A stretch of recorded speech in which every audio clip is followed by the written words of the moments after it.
El 59% de los directivos aragoneses cree que la economía de la comunidad mejorará en el primer semestre de 2017. Así lo recoge el indicador de opinión de la Asociación de Directivos y Ejecutivos de Aragón, en el que han participado casi 300 dirigentes empresariales. Si bien por un lado las ventas interiores y las exportaciones podrían mejorar entre enero y junio, los directivos indican que una subida de tipos de interés, el precio del petróleo o la llegada a la presidencia de Estados Unidos de Donald Trump producen incertidumbre. Están preocupados por qué está pasando fuera, ¿no? O sea, tras varios semestres con estimaciones de crecimiento, la tendencia es hacia la estabilidad, se frena la tendencia que había de mejora.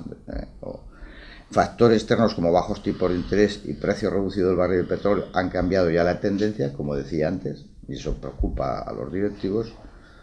Un nuevo escenario económico y de seguridad con la llegada de Donald Trump a la presidencia de Estados Unidos y sus posibles alianzas con Rusia y otras potencias podrían modificar el marco de relaciones comerciales en Europa. Sobre la falta de un acuerdo para los presupuestos de 2017, Arenere recuerda que la capacidad de ejecución se reduce y se ponen en peligro muchas partidas.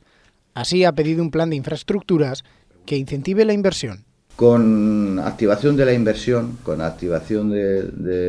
viene el empleo. Y con la activación de la inversión viene la activación de la economía. Y con la activación de la economía, lo que se recauda en la actividad es mayor, tienes más PIB. Y con más PIB puedes atender más infraestructuras y más demandas sociales y más sanidad y mejor educación, ¿no? Desde ADEA también se señala que los directivos aragoneses creen que tanto sus plantillas como la financiación permanecerán estables.